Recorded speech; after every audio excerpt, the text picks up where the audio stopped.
This is our world now. The world of the electron and the switch. The beauty of the baud. We make use of a service already existing that would be dirt cheap if it weren't run by a bunch of profiteering gluttons, and you call us criminals.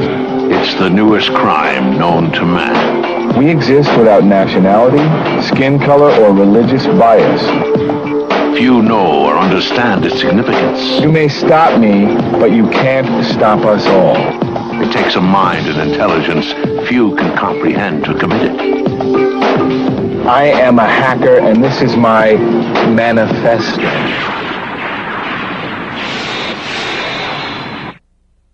SummerCon's usually been, it was originally started by Taran King and Night Lightning back many, many, many years ago, and it was just as a way to put a face to the name.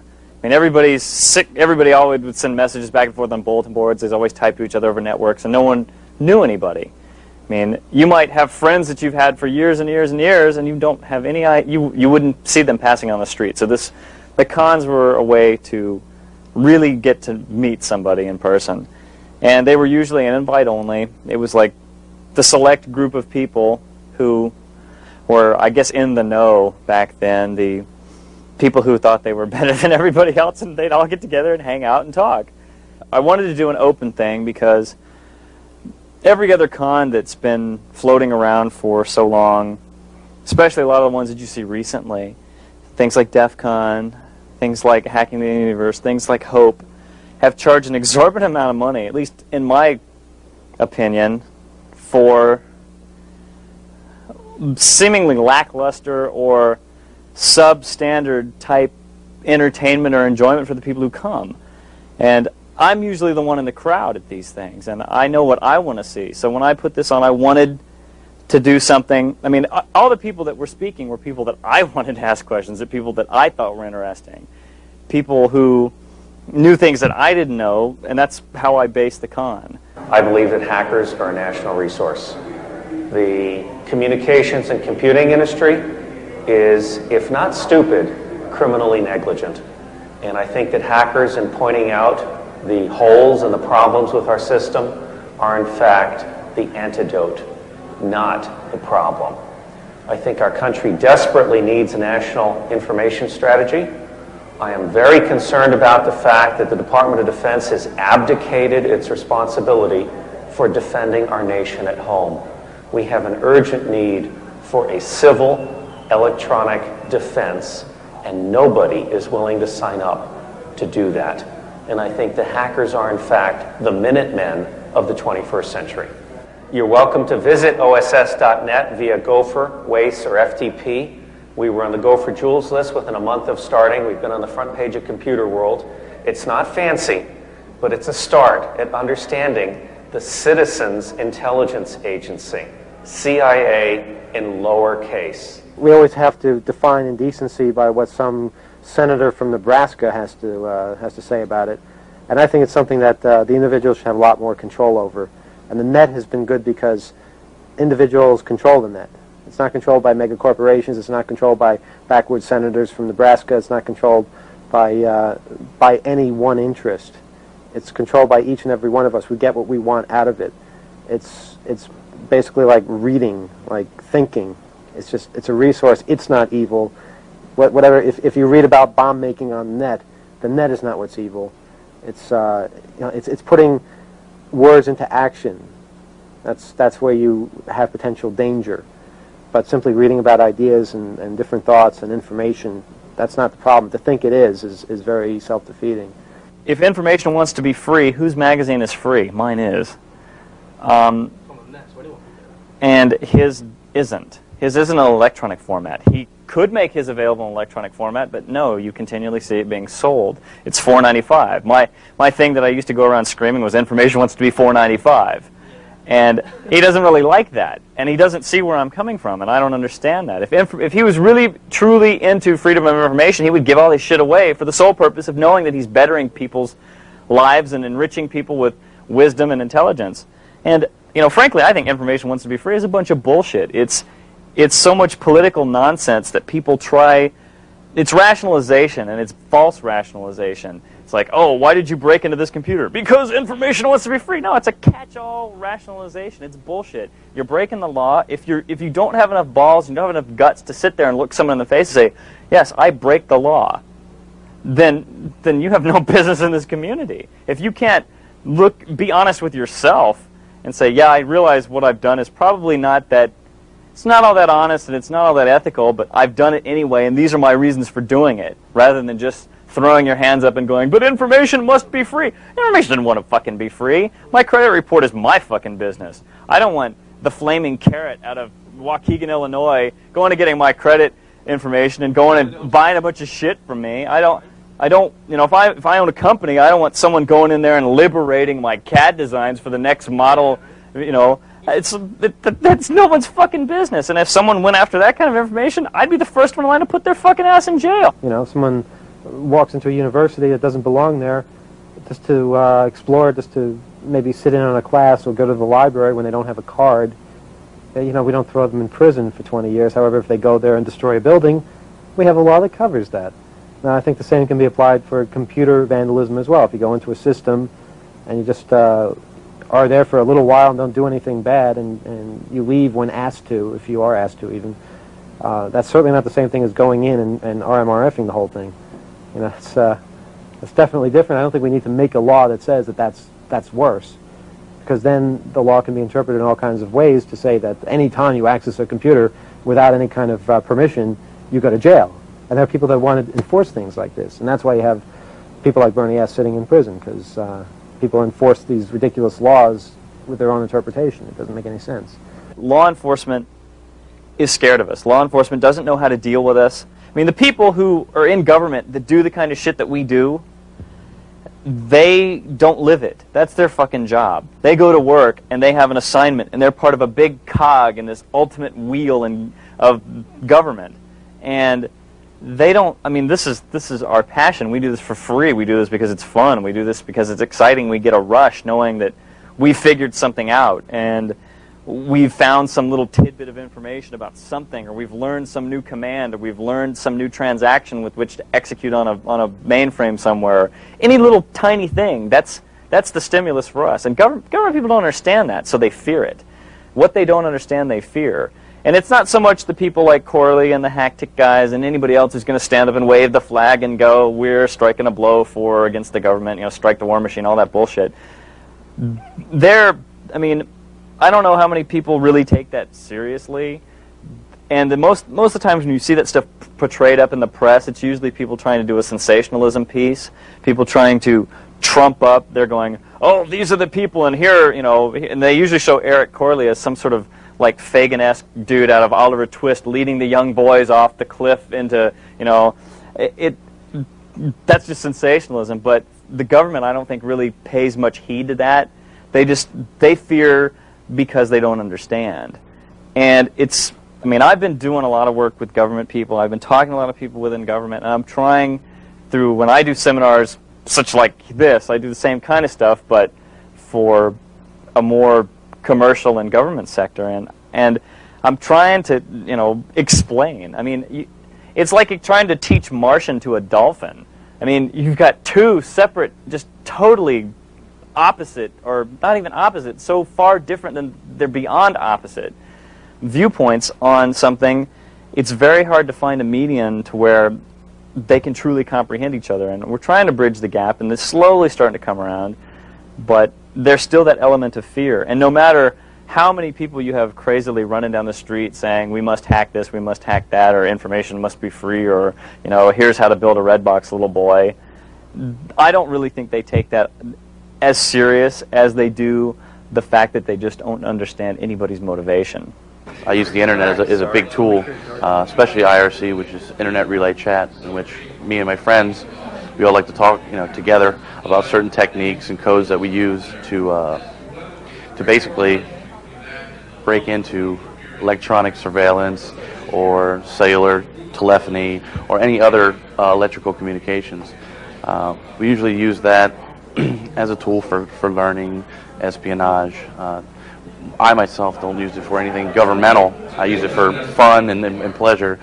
and basically to build a knowledge base and that I can transfer to my business, which I work for a service provider. If you're looking for a respectable T1 speed packet encryptor, which will let you still talk to all the plain text internet people that you want to talk to, like the Playboy website, but also be able to do business full T1. That's right. To be able to do full T1 connectivity to other places on the net with triple DES encryption, you should take a look at the LAN Guardian, which is my box in Data Communications of May 21st, 1995. Just did a whole page on it. It's an amazing box because you can build wide area network, corporate wide area networks over the internet, not have to pay lease line charges, triple DES encryption, which is better than most of the stuff out there, and it's less than 10K an end, which I think is one of the things that's going to make the internet a viable business tool, which is sort of what I and my company are really committed to. A lot of people have been fooling around there for a long time, but now we're seeing people want to do real business, and I think that decent encryption technology, especially for talking to your customers and vendors and stuff, is going to be what makes it happen. What we have here are some very sophisticated pieces of equipment that allow us to sweep the RF spectrum for eavesdropping devices. This particular unit is called a spectrum analyzer. What it does is it allows us to visually ID an RF frequency here on the oscilloscope. We can also listen to that particular frequency by pushing a demodulation button. This is a very important piece of equipment to use on electronic countermeasure sweeps. The reason for that is that real sophisticated eavesdropping devices would actually be a subcarrier masked on a subcarrier. It's hard for me to show you this right now, but basically what would happen is the eavesdropper would actually hide his RF signal down inside of one of these other signals.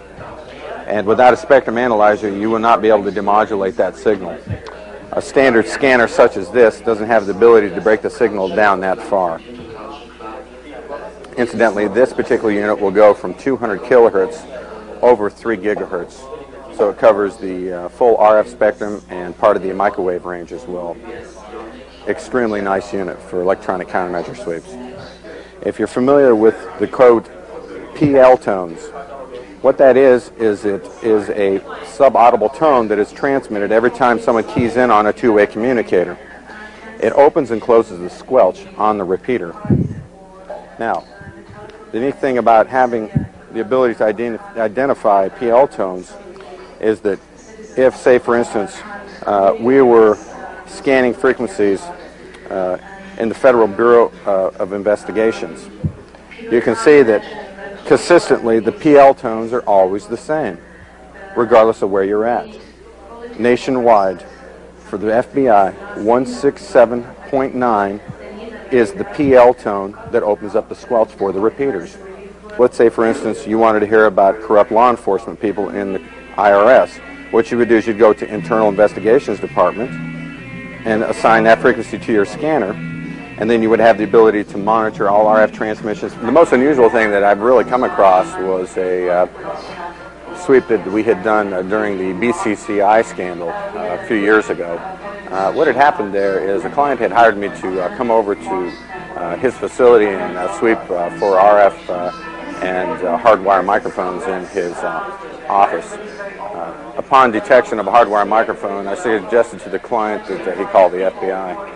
I was paid for the services, and when I left the facility, oddly enough, I was followed by about 8 unmarked cars, which proceeded to tail me for about 20 miles. When I pulled over to get gas in a convenience store, I was surrounded by state law enforcement agents, and they were shoving batches in my face, raging about where their bug was. They also had asked me if they could proceed to interrogate me, and I told them that would be fine upon receiving a subpoena and with a court reporter. They proceeded to tell me they didn't want me to get involved, and I looked at them and asked them if they were illegal bugs, and at that point in time they looked down at the ground and said, "No, not us." Oddly enough, about 2 months later, the whole case was thrown out, and it turns out there were over 65,000 illegal recordings of conversations during the course of the investigation. When I went to Washington, D.C. to research the Title III warrants on those investigations, it turned out that they did pull a warrant for the bug that I found, but it was definitely 13 days after I found it. So this type of activity goes on widely throughout our country and has been going on for quite some time. Unfortunately, it's about time that people wake up and smell the coffee, so to speak, because of people like myself that can go out and identify these silent invaders. I'm Cliff Hall, and this is Synapse. It's a CD-ROM-based magazine. It has audio, 8 audio tracks playable by a standard CD player. It has a interface like this that runs under Microsoft Windows that lets you access all of the articles. There are articles on virus hacking, on creating game music. There's C code in there for image processing. There's a morphing program.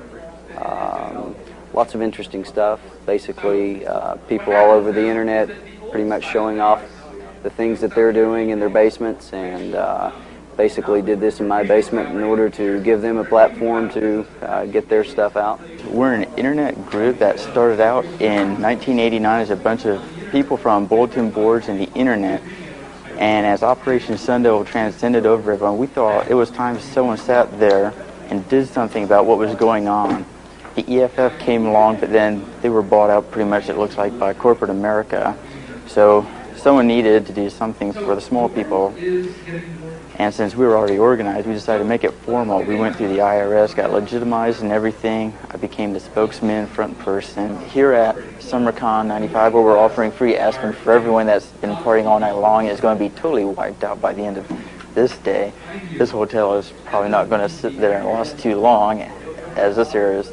I mean, they got open fire extinguishers and hoses around the hallways. They have no fire alarms or detectors I've ever noticed. It's a round building with a pool in the center, so everything's going into the pool. It's going to be thrown out of every window.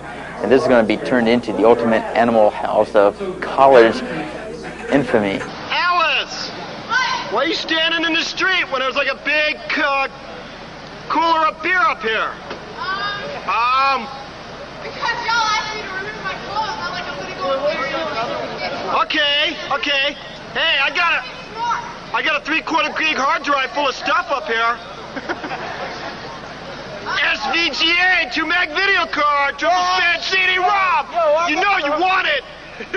I got your hard drive. Cheese drunk.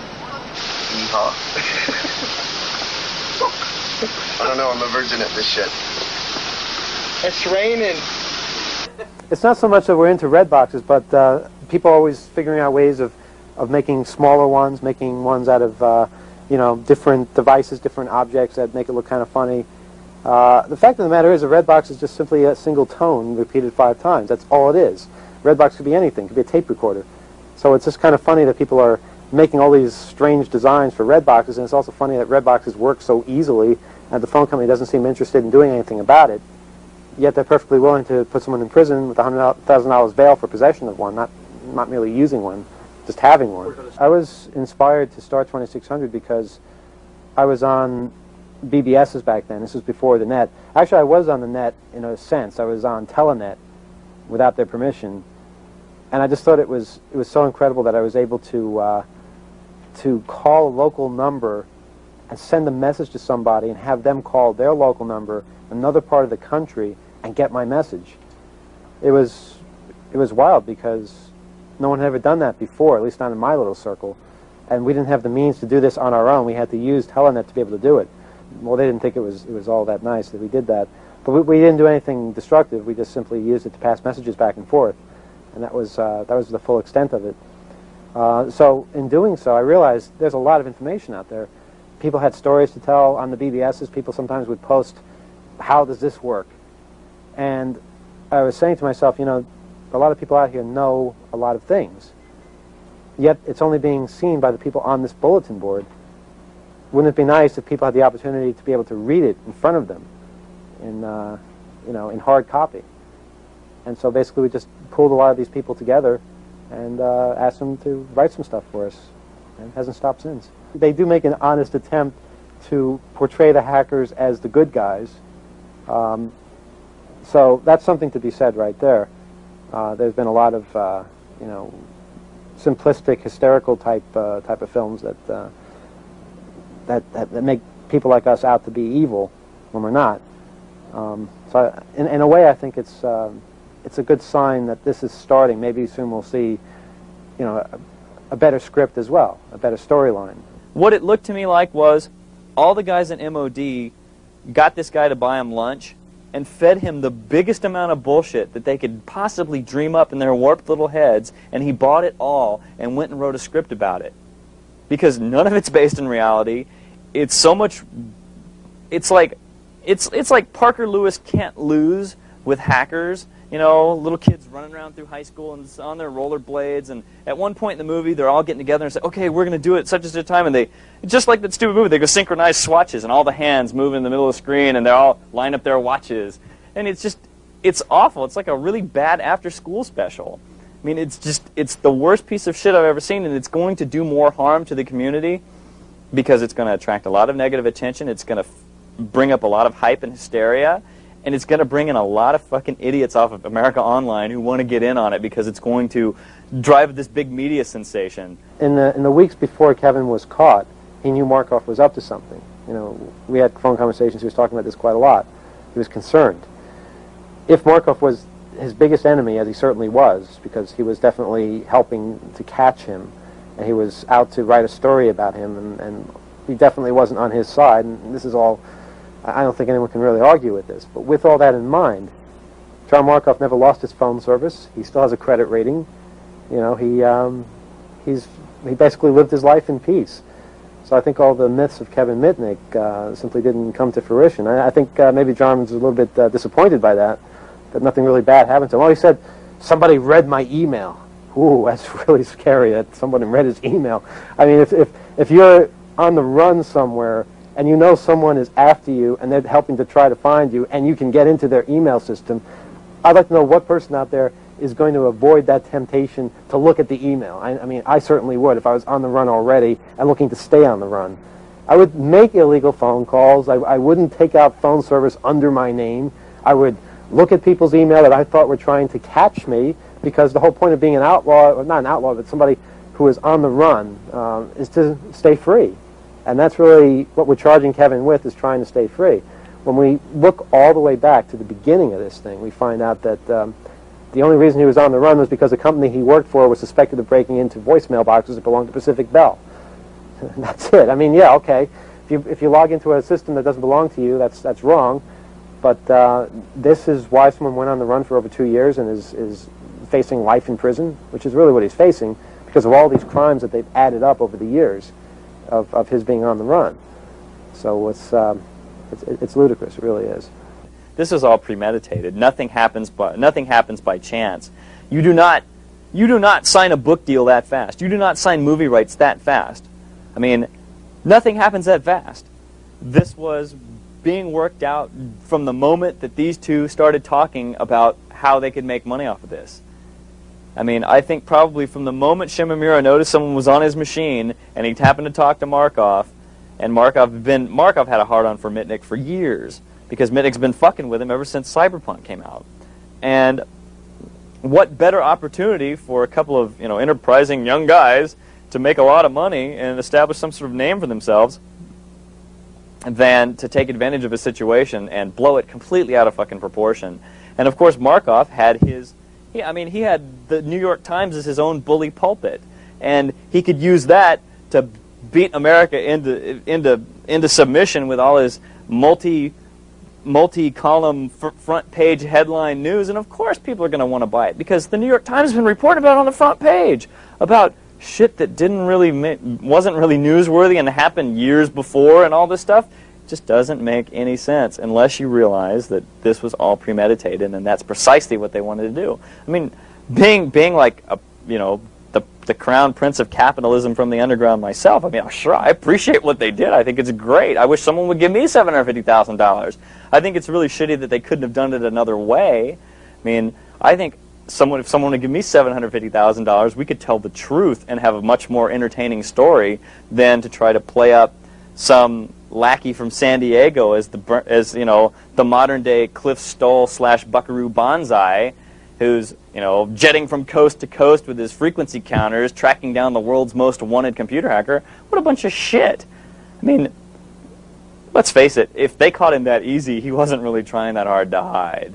And it's obviously these people don't ever leave their homes because, I mean, when I go out, I'm looking to have a good time like everybody else, but I don't go someplace else and suddenly turn into this demonic creature who's, like, never been let out of the room. It's like mommy keeps him chained up like some bastard child up in the attic, and he got to escape for this one weekend of reprieve, so he's going to go to Atlanta and put 30 pounds of ice down an air shaft. I mean, what the fuck is wrong with these people? I hope the motherfucker rots in jail. I mean, that's just stupid.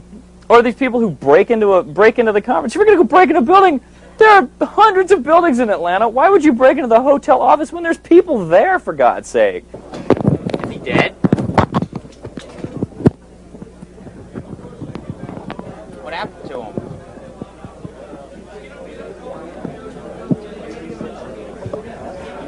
I think he's just drunk. We can take him out of here. Chris, come on, man. Chris! See, I guessed her? Yeah. Look here. No, see this? It's a phone room, right? He's just... Dude, hey, wait. Well, he was unconscious when he went in there. You mind stepping back, please? If it's anyone's fault, it's Everybody need to go back. You mind going back, please? This has nothing to do with you. Get back. If it was your friend, you would have had him up, not in this place here then. You mind stepping back? This has nothing to do with you. It's a good idea to record this. Damn, that's great.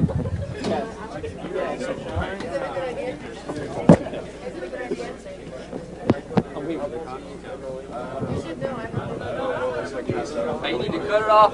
You need to move out. Why? Why? Yeah. You're out of the way. All right. Fire hazard here.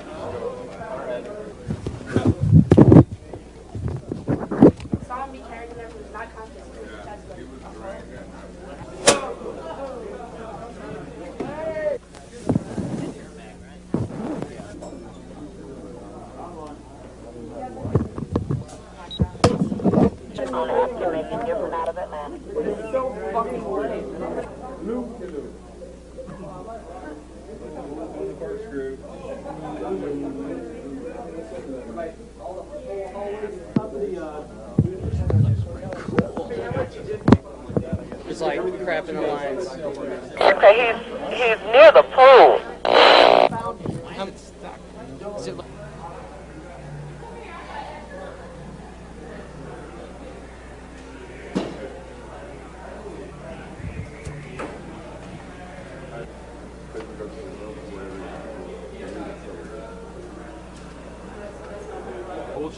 I am not a crook. Which floor are you guys going to? What's going on? What's the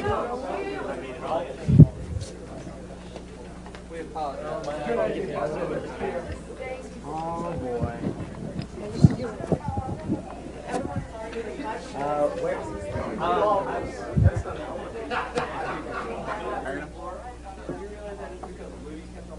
I need to back up. You'll need to go in there. Go back over there. Everybody needs to clear this area.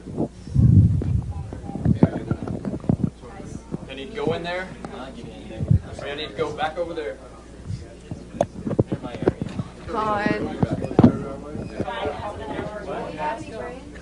Go back. Back on in. Go back in. Hi.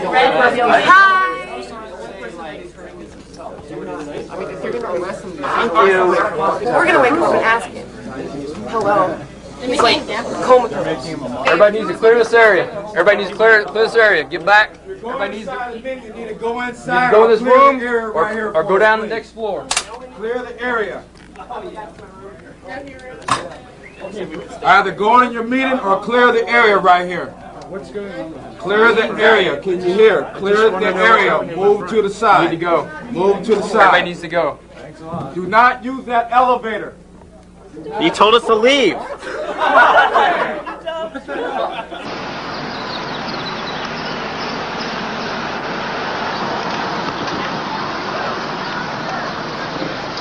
Manuel Goldstein. Yeah! Woo! Yes, oh, yes, you rock. What's he doing? And some names. Whoa, look who's here now. Whoa, it's Chips. I see. No, I tried. Go Speed Racer! Go Speed Racer! Arizona hoses!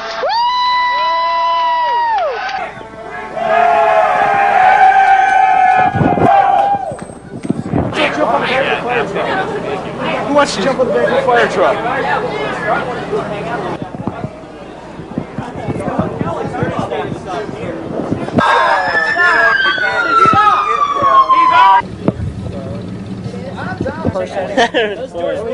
Sam, look! Hey, look up, man! We got a posse here. Look at this.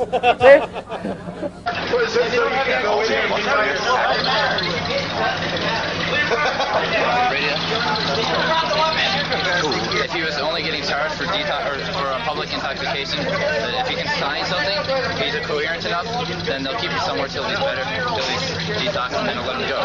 If not, if they charge him with trespassing or whatever, then he's going to be there.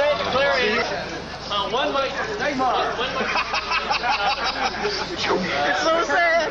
I can't believe it. I saw people get mugged up there. I saw a guy get shot, and then they bust a guy just for going down the elevator the wrong way. I'm not giving my key back. Oh. That he was in a room that they said he was trespassing, but it didn't say no trespassing on the door. The door was not locked. In fact, there was no doorknob. I don't know. I think we ought to all just go down to the jail and get him out. We're trying to free Y. He's the drunk guy who got hauled away. Why? His handle is Y, and we're like trying to raise money for his defense fund. And I've got like a pocket full of change right now, but we're trying. Gee, a nickel? A nickel. A nickel, okay? These are the homeless of Atlanta.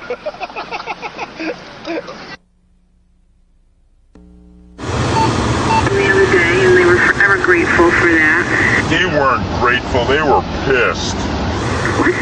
I said they were pissed, and you know it. Call you back. You're using AT&T currently, and we'd like you to switch over. We can give you $5. Would you like to switch over? You can hear a needle drop. Sir, ma'am, we'd like you to switch over to MCI. You'll save a lot more money. You're interrupting our personal private life. We don't care. We don't care. This is an advertising. Isn't that disgusting? Watch your language. I'm going to report you to the police. Police can't do anything about it. This is advertising. It's perfectly legal. Is that on your line? It's on my line as well as yours. Come on, MCI will save you money and you'll have a clearer connection. Are you willing to switch over? I'm going to call you back. I'm calling the police. Go ahead, bye. Bye. Bell Atlantic, operator lead number 1158. Yes, this is Bell Atlantic. I was just making... Yeah, fuck you, Bell Atlantic. Did you hear that? Yes, ma'am. If you don't switch to MCI, we're disconnecting your line. Yes, I'm going to transfer you over to the supervisor, okay?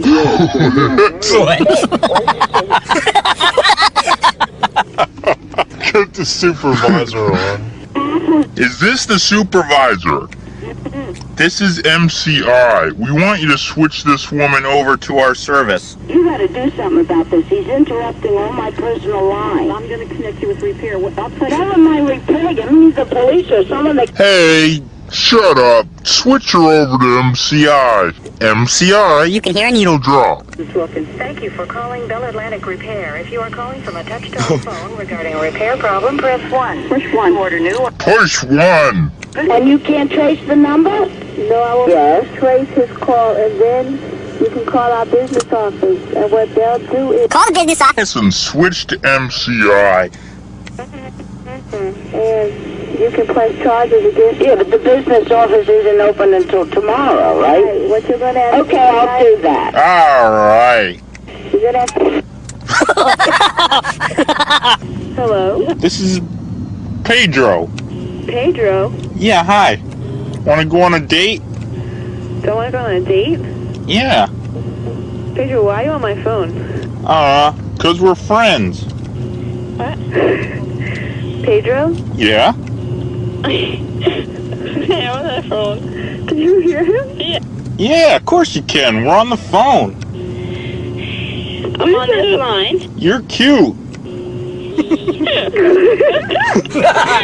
that? It's Pedro. You're not dumb or anything, are you? No, are you? No. I already told you my name twice. You sound like an idiot. Why the hell are you on my phone? 'Cause we're pals, you know. We go way back. I'm gonna go. Hang on. Wait a minute. Go take this guy's office. Oh my god, yeah. What was that? That's Penny? Yes. I knew it. No, but on the phone. And this kid named Pedro, who knows? You know me. Hello? Hello? Hello? Fishes is incorrect grammar. We're here to correct you. It's fish. This is the Grammar Patrol.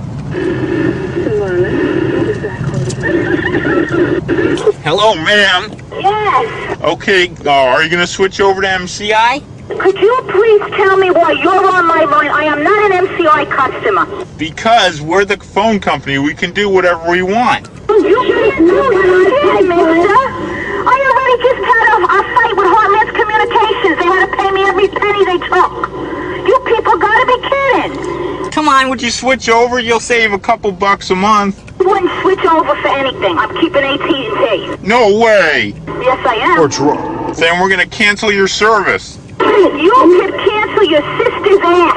Whoa, all right, that's it, ma'am. That's a federal offense. But call the mayor, call the president. I don't care who the hell you call. We're calling them all. Thing that I pay for. Okay, expect your phone disconnected by tomorrow. You lie. You son of a bitch. Get off my music line.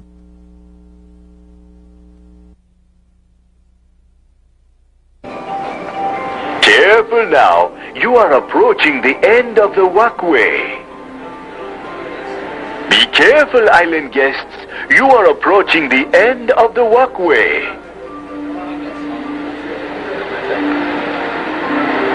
Watch your step. You are approaching the end of the walkway. In the true tradition, I'm going to ramble my introduction. After just briefly saying that when I started planning this convention, I never thought it would get this much attention. It was just meant to be a party, and now it's sort of ballooned into whatever. So that's why I like to kind of keep the carnival atmosphere, so it doesn't ever get too serious.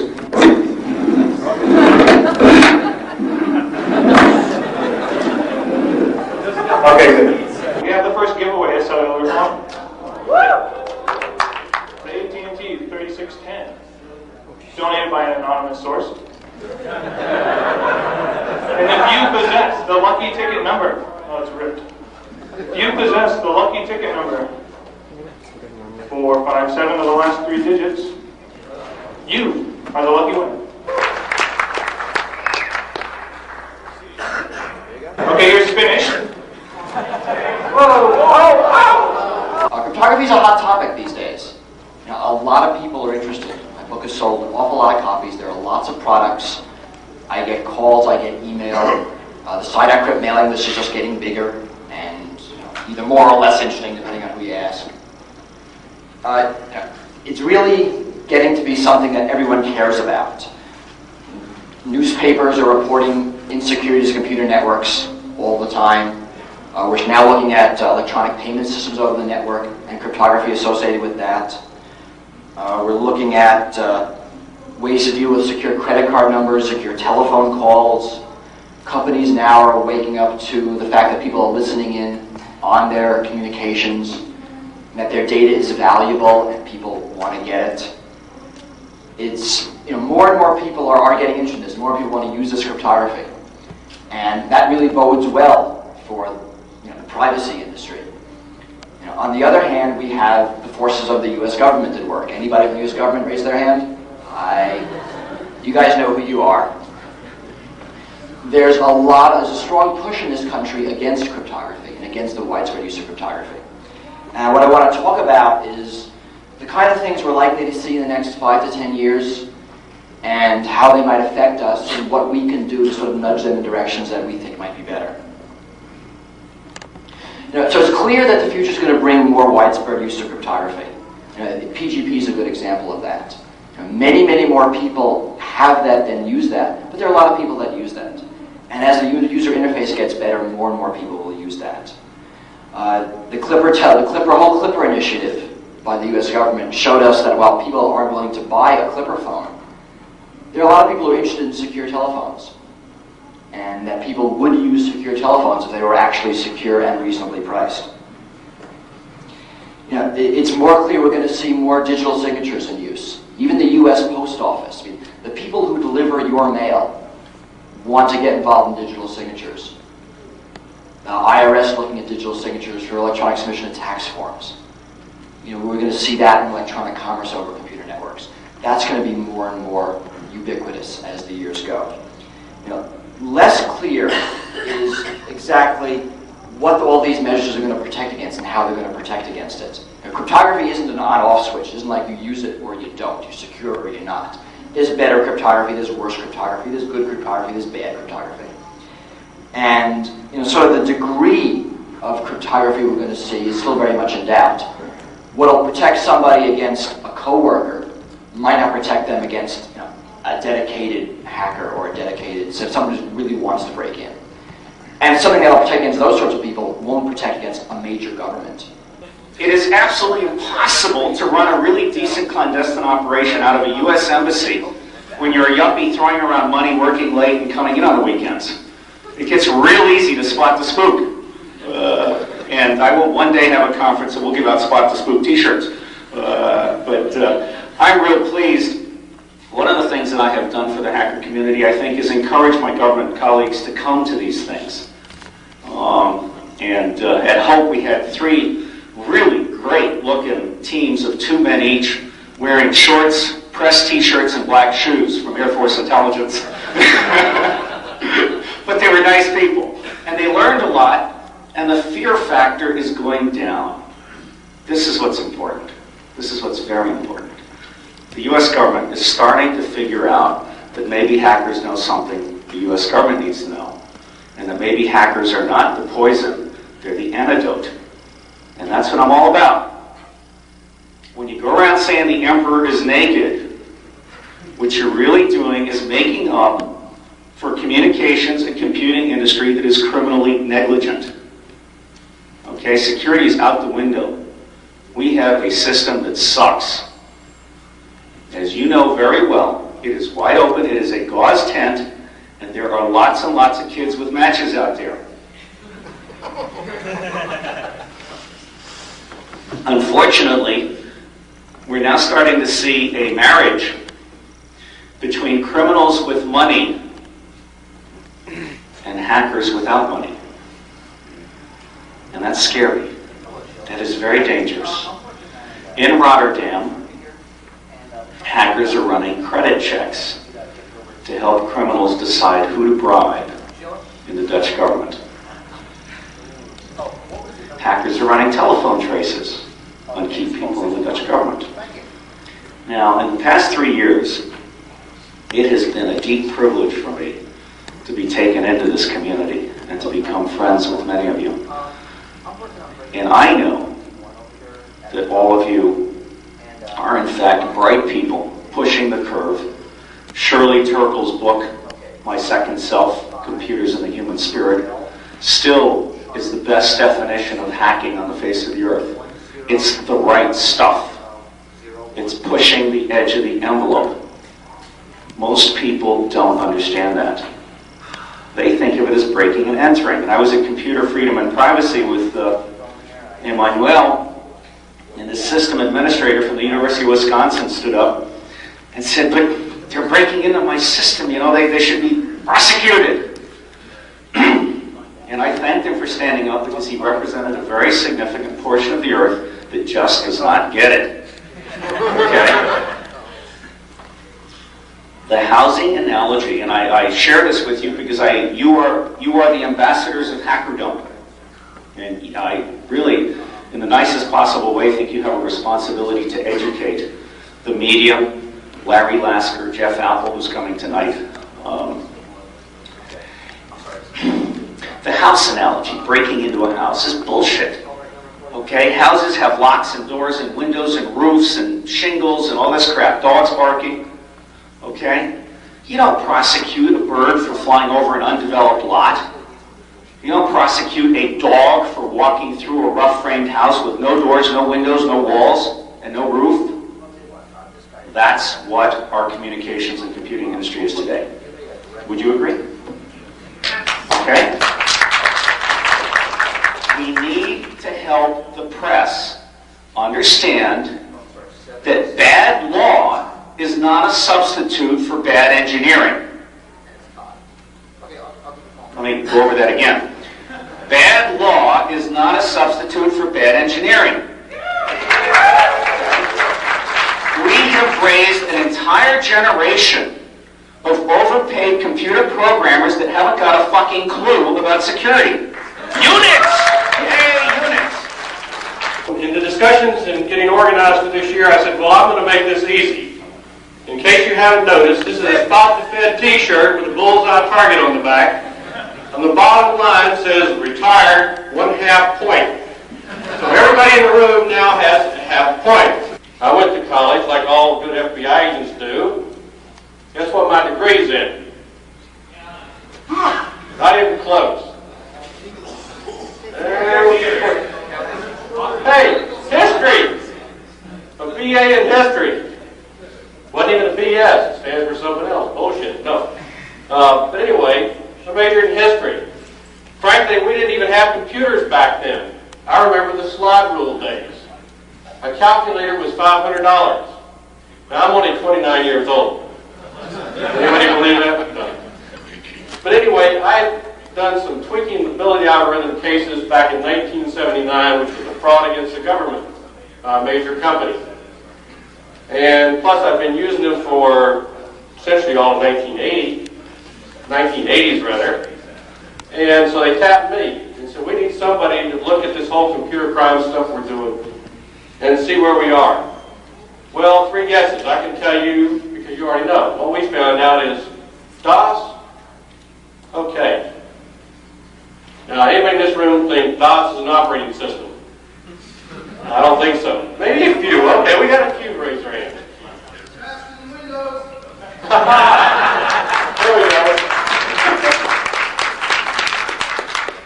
So anyway, what we found out was we had a lot of, out of 10,000 FBI agents, there were probably about 1,000 that had been trained in DOS. Did anybody know anything about the internet? Or any networks above a local area network? The answer quite simply was no. So the first thing we did was decide, one, is we need to have a special group, which turned out to be the FBI's National Computer Crime Squad. That was formed in February 1992. Careful now. You are approaching the end of the walkway. You are approaching the end of the walkway.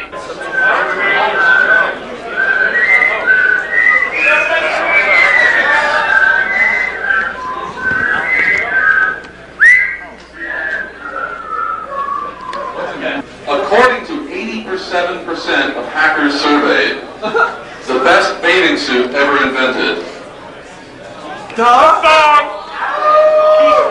The tea bag. 200. If we could do without that. Come on. 535 members without a clue. When is Congress? Yes.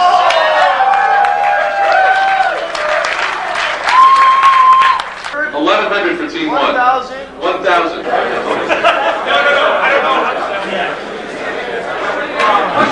Chad, are you going to play later? I need a diligent courier to pick up more beverage. Oh, yeah. Come on. Jump right here. You got to get high.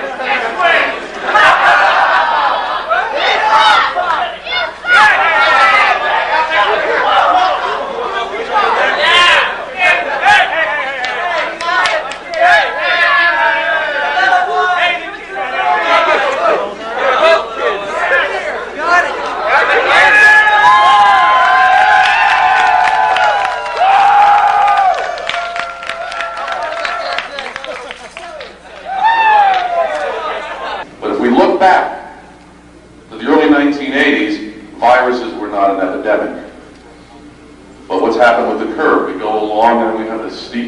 it came up at some asymptote in the numbers. Same thing with quote-unquote hacking attacks. Very, very low numbers, and then it got real steep as the connectivity got there and more people got online, et cetera, et cetera. The power output is a function of time. When we talk about a 100-watt light bulb, that's 100 watts of continuous power going over and over. We call that 100% duty cycle. If I release 1 watt of power as is measured in continuous duty cycle, if I release that amount of power in 1 microsecond, I'm releasing a 1 megawatt spike. So we have an issue of frequency, distribution, noise, and time for discharge of a particular pulse. So it's fairly easy to get up to a fair amount of power fairly quickly. The military has a very active program called Directed Energy Weapons, DEW, and it's all secret stuff, so let me tell you about it. They,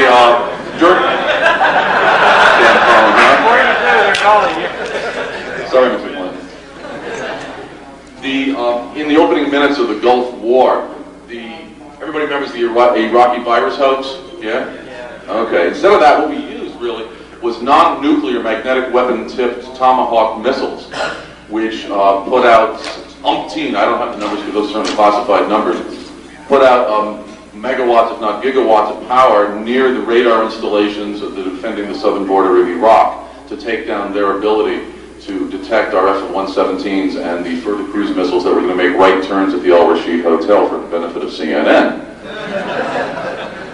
But yes, the military has active work in this to use them as weapon systems.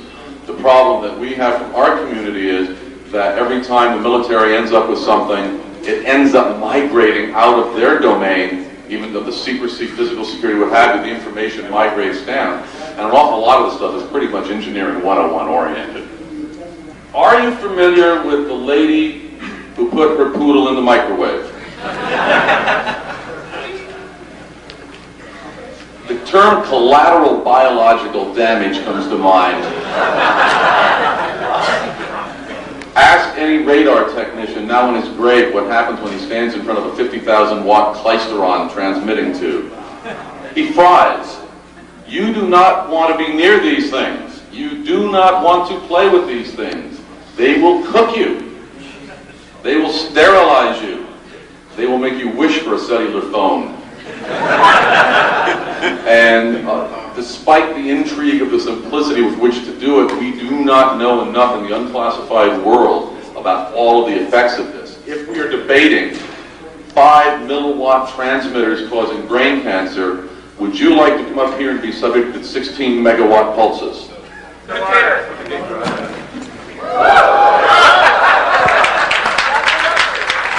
Caffeine, drugs, lack of sleep, and a whole lot of stress. All right. Which is the normal condition, but usually I manage to consume at least some amount of relaxation. When I die, I do want to go peacefully to my sleep, rather than screaming. I fucked this up. Let me try it again. When I die, I don't want... Someone put it out for me. When I die, I want to go peacefully in my sleep like my grandfather did, not screaming my head off like the passengers in his car. You would go to this mysterious black mailbox, a rancher's mailbox, about 120 miles north of here along a remote, desolate highway, where you could go any Wednesday night and see flying saucers on demand. What was nice about that story was very specific, a mile point, 29.5. You go there, and I went there from Boston, and I saw fantastic lights in the sky, UFOs everywhere. But eventually I learned what those things were, and everything that I saw was a flare connected with the War Games exercises. You have a lot of exotic aerial lights that can be UFOs that you're looking for. I learned to dismiss these basic stories. I don't think people are seeing UFOs out there. I think most of those stories are ridiculous. At the same time, I stumbled upon the Bob Lazar story and found that that's more deeper than it seems. I found that that there is a story there that is worthy of investigation, and that's when I basically picked up the loose and came here. I can't say that it really advanced my knowledge that much in still don't know what's out there, but at least I know what I don't know. And I know what isn't a UFO and what could be possible. You can drive from Las Vegas, it's about 2.5 hours. You can drive down this long dirt road, very scenic, straight dirt road across nothing. And down to the border, we'll see the keep out signs, and you'll see what we call the camo dudes up on the hill, the anonymous security patrol. And, you know, they're there for your entertainment. Play some games. But don't cross that line, because then you have no control over it. But always keep your camera right here, and if you have any problems, just... I've been here for about 2.5 years. I was brought here by the aliens. Picked me up out of Boston, stuck me down at Area 51. I used to be a programmer. I worked in C and in banking systems, and was pretty successful at that. I was looking for new adventures. Right now, I'm a full-time political activist, essentially, and professional irritant who's out to expose the secret base at Area 51. I think that there are issues of accountability here. I'm working to make the military more accountable here at Area 51. I'm a force for greater openness. I'm not saying that there should be total openness. I'm saying that there should be somebody on the outside who's pushing to make the military reveal more of its secrets. Because if there isn't that force, then the military has free rein and we will lose control. The military has set itself up. The best way to attract attention to your military facility is to make it a secret base. Everybody loves a secret base, and everyone wants to come here to see it. They acknowledge the base only in a very minor way. The Air Force has issued a statement, a one-sentence statement, which says the Air Force does have facilities at Groom Dry Lake. It won't say what those facilities are. It won't say whether it controls the base at Groom Dry Lake. This could be controlled by some other agency. We don't know. It certainly won't give the base a name. There's a lot of radio traffic. There has to be coming out of this restricted zone. You have security guards talking to other security guards. You have air controllers talking to planes in the sky. A lot of that is going to be open traffic. You will be able to find it. All you have to do is be there at the right time within line of sight. That's the big problem for people. It's hard to monitor that sort of area from Las Vegas, say, or from Southern California. You have to be there. For many months, the security patrols that patrol the border broadcast in the clear. Anyone who was going down there could listen to how the security patrols were monitoring you. That's now encrypted. But the air traffic, the air control traffic, that's still in the clear as well. You can keep track of every plane that comes and goes out of that area just by listening to the radio. The nearest town to Area 51 is the small town of Rachel, which is essentially a mining town until the mines closed. There's only about 60 people there. That's 30 mobile homes. People are employed variously by the Little Alien or by a local farm. Only 1 or 2 are employed in any military capacity, employed as maintenance people for the base. They are highly skeptical of the UFO watchers. Let's say they have more credibility for the UFOs than for the UFO watchers, because they see the watchers coming in telling all sorts of fantastic tales about things that they clearly know are flares or whatever. But like every community, these people are concerned with their local affairs, and a base that's over the mountains could be 1,000,000 miles away as far as they're concerned. I still have an operation in Rachel. The Area 51 Research Center is still operated in Rachel. I have 1 employee who keeps track of these orders for books that I sell. The rest of the time I live in Las Vegas, overlooking this terminal where all workers take off to go to Groom Lake. It's an airline terminal where 737s land. The vast majority of the workers at Area 51 commute every single day. There are lodging. There is lodging. There's dormitory lodging up there. People are free to spend the night if they want, but people hate to do that. People want to get out of there as quickly as possible. They want to come home. I've talked to a lot of people who have worked there in the past, and the general rule of thumb is the further back in the past that they worked there, the more willing they are to talk. People who worked there only a few years ago are as good as people who work there now. They won't talk. They're terrified. They feel that they'll be thrown in jail if they do. I honestly don't know what's happening at Area 51. If you're talking about the Groom Lake base itself, there's probably nothing too exotic there right now. It is a testing base for secret aircraft. It is a facility for the testing of stealth of radar profiles of existing aircraft. There's a lot of fairly routine projects going on there. They're probably classified, and classified for a good reason. It's conventional technology. Whether there are other things beyond Area 51 in deeper parts of the test site, I just don't know, but I'm open to that possibility. It's a good place to keep that stuff. The important thing to me is the media has put the name Area 51 into the public domain. That has an enormous effect. It means that everybody is thinking about it. It would certainly be nice to have another news magazine do an in-depth investigation, but I know that that really doesn't happen. We have to do the investigation and lay the story out for the media on a platter. That's the way it works. I have a newsletter, about 2,000 subscribers, and maybe many times that many readers. That's my way of getting the word out about what's happening. But the web is a vital tool now.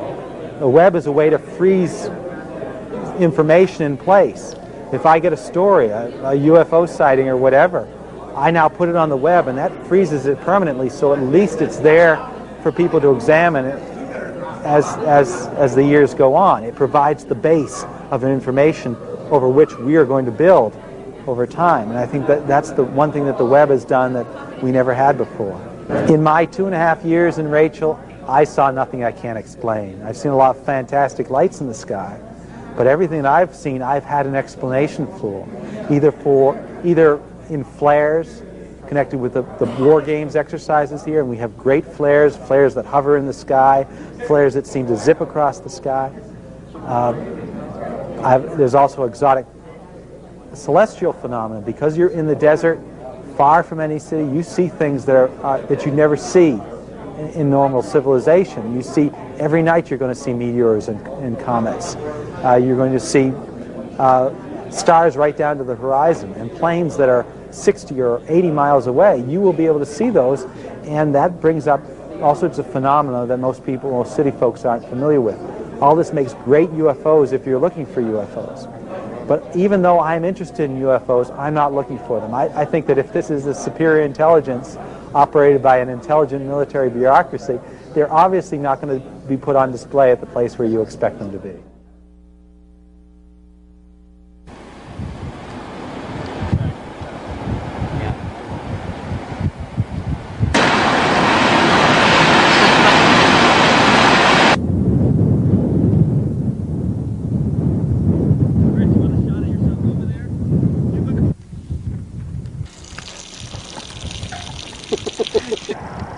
So fucking weird coming out here.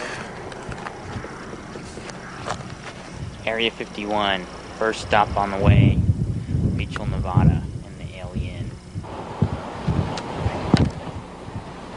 Is it going on angle? Because I was looking for something to fuck!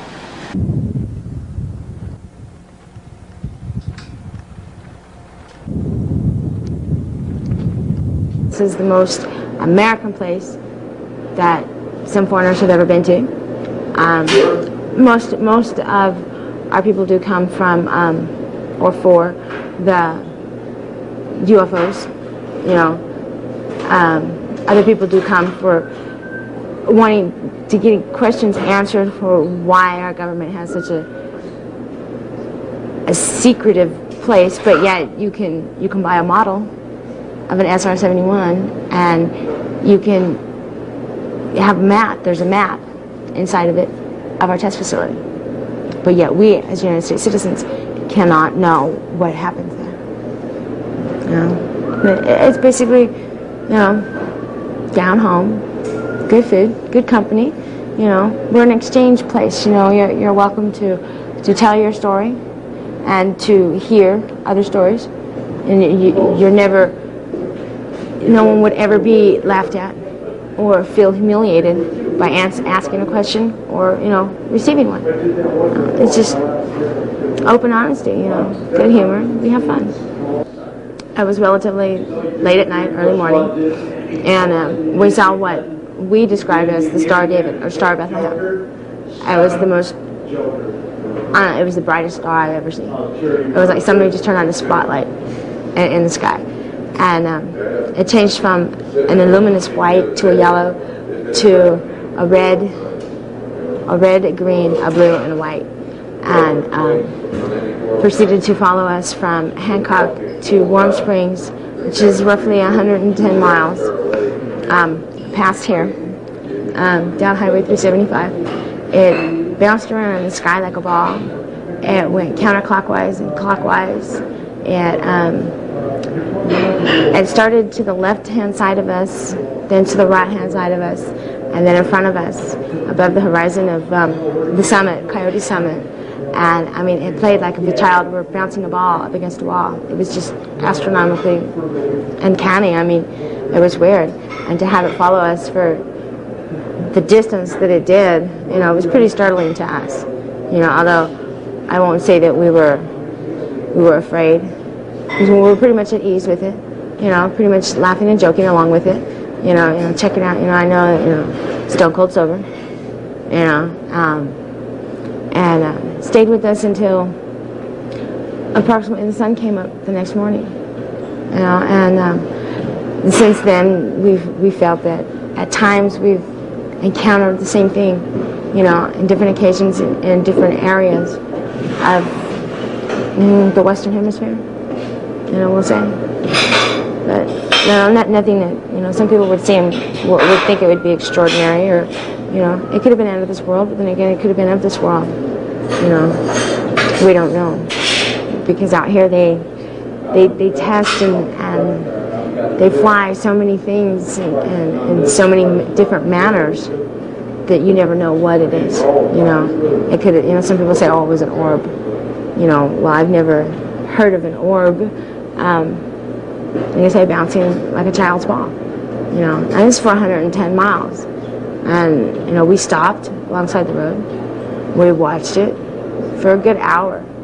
And then we continued our journey, got to where our destination was, and we sat on the tailgate of the truck.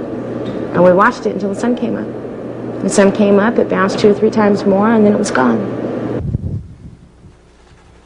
Right now we're in a four-wheel drive vehicle headed to a vantage point where we could possibly see some activity. So we got a couple of police scanners scanning the different ranges of UHF, VHF, and microwave using an AOR, AR8000, and a Optitronics Scout frequency reader. So if there's anything local, we'll just pick it up and snag it on the Opto unit, which will program the scanner it'll listen to. Okay, right now, just so we get a bearing here, that's the moon. We're tilting down here, and almost our human eye is very hard to see it, but what we're pointing the camera at is supposedly Area 51. Infamous Area 51.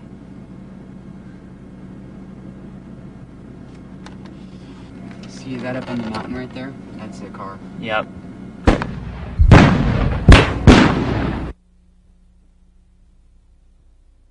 My name is Peter Kavicki. I'm the Special Agent in charge of the U.S. Secret Service Newark Field Office. And with me are representatives of the cellular telephone industry, the Special Agent in charge of the New York Field Office, whose agents helped us in the coordination of this case since we conducted raids and searches in 6 different districts throughout the country. And shortly, Faith Hochberg, U.S. Attorney from New Jersey, will be here.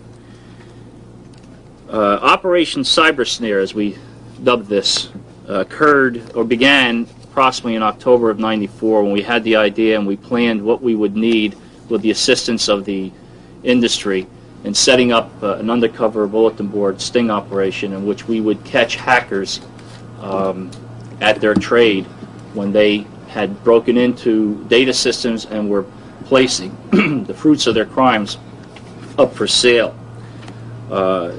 We were looking specifically for individuals involved in the intrusion of telecommunication computer networks or theft of credit card account numbers and their corresponding personal information, along with the theft of pertinent information which would be used to obtain free cellular telephone service. And I have to say that the success of this operation really depended upon some very great cooperation between the United States Attorney's Office and the assistants that handled the case with our investigative agents and the private industry. There's technology here and knowledge of technology and techniques that we had to share, and what we didn't have, the industry had, and vice versa. And it really came together and worked very efficiently. The entire operation was a result of the fact that in recent years, individuals with computer expertise have gained unauthorized entry into computer systems operated by cellular telephone providers and had stolen large blocks of ESN, that's the electronic serial numbers, and MIN pairs, that's the mobile identification number pairs. When I say large blocks, in the thousands. And obviously, and the industry could relate that better, it is anticipated that at least $1 million a day in fraud is suffered by the cellular telephone industry. And this, of course, when you obtain large blocks through the unauthorized entry into these systems of numbers in the thousands, that they would turn around and sell these through whatever street contacts they had or bulletin boards, we feel that each number is worth at minimum $500 to $1,000 of use before the legitimate subscriber realizes in the billing cycle that they've been defrauded. So it becomes a matter of mathematics. If you have 100,000 to 1 million unauthorized numbers, of how much potentially you have in the fraud there each day.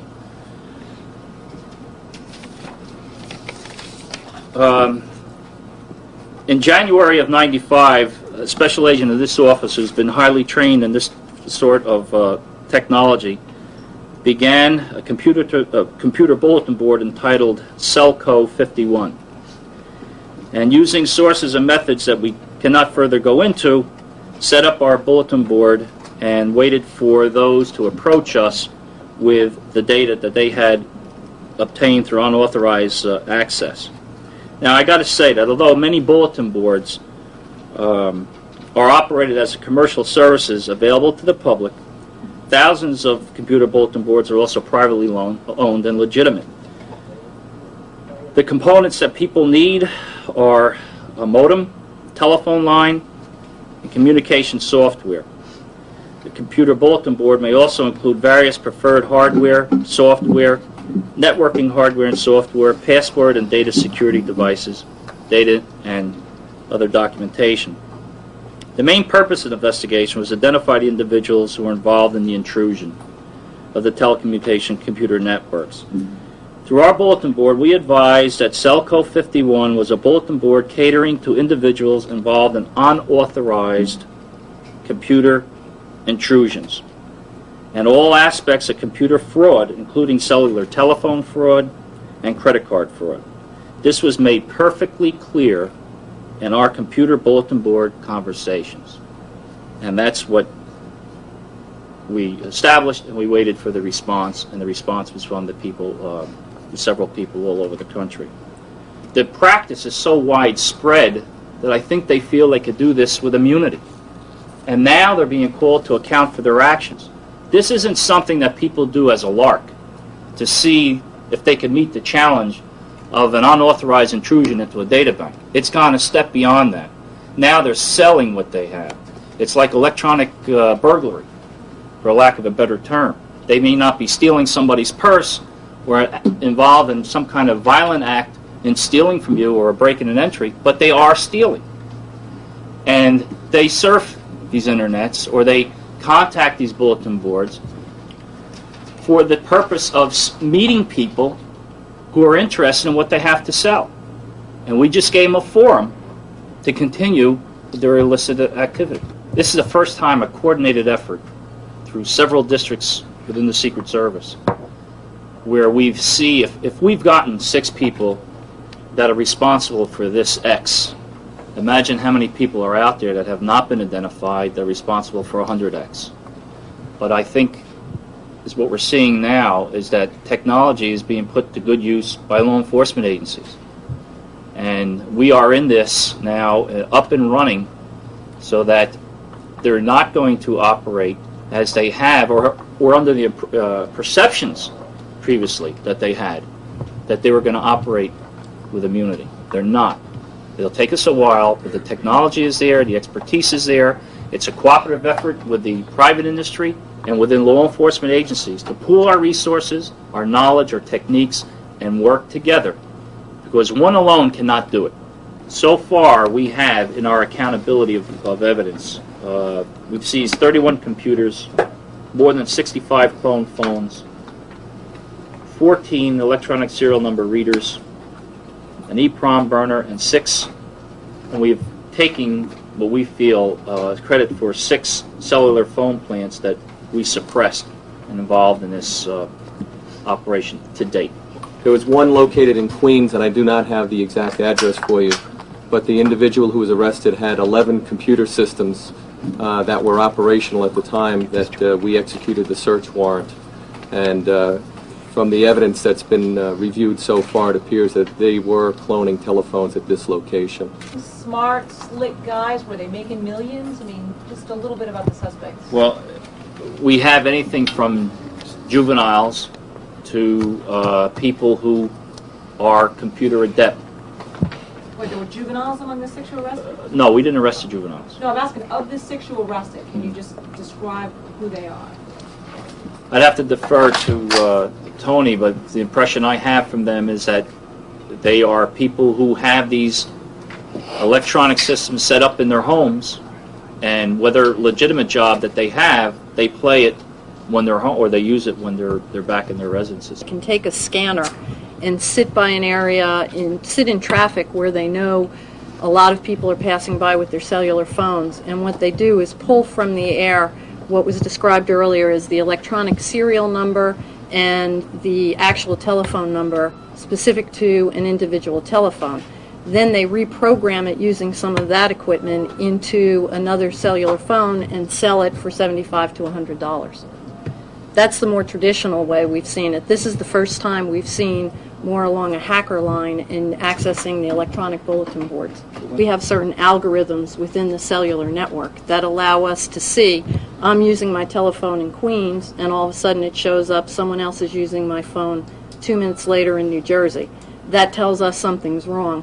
We can contact the legitimate customer and turn the number off.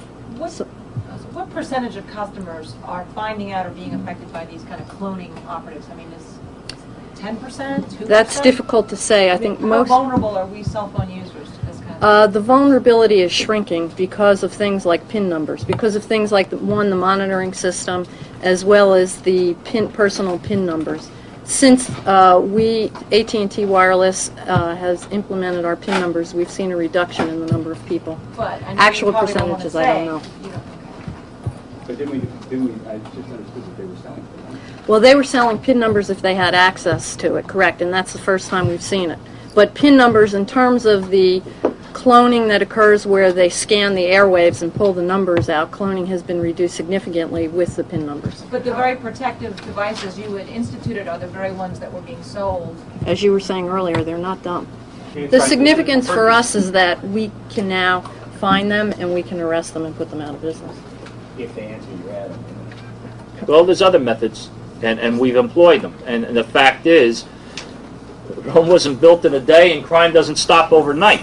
And each year there's something different. But now we have the tools and the expertise to give them a run for their money. It's not going to be as easy as it was before. That's the bottom line. The Newark office worked in conjunction with the HIDTA task force, which is the High Intensity Drug Trafficking Area task force, combination of state and federal, where we arrested 35 drug dealers who had gone to a communication center, a cell phone pager communication center, who was supplying the drug dealers with cloned phones as their communications expert.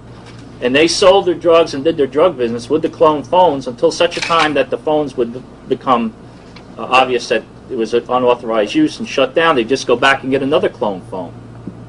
So we've seen that. People that may not have more than a third-grade education but are multi-million-dollar drug dealers are using state-of-the-art technology in the furtherance of the drug trade. They're just finding people that know how to do it. There's been somewhat of a bleak picture painted relative to the vulnerability of cellular service, and there are many things being worked on. Certainly the detection systems that we have on hand right now really do go a long way toward detecting this fraud a lot sooner than it once had been. And the name of the game here is to make it so that it's no longer profitable to do that kind of thing. But other detection systems are under development right now and are being trialed so as to help to deal with this problem in the future. The final thing I'd like to say is I'd like to commend the Secret Service for the fine work that they did in this case. If you had gone back a few years ago, law enforcement agencies throughout the country were at a definite disadvantage in trying to help us with the problem because they really didn't understand. The Secret Service has taken, I think, a fine leadership role in helping us deal with the problem. You might get away with it now or next month, but the way we're developing our expertise, you're going to get caught. I'd just like to add to that.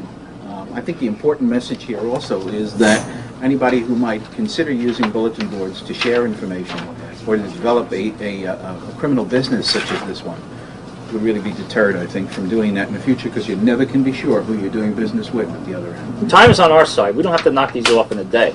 As evident in this investigation, we started, it's almost a year now. But you learn a lot in a year and you identify a lot of people in a year and new people come on. And the more we learn, the better we sharpen ourselves for the next operation. Fiber Optic, you're here. Yes.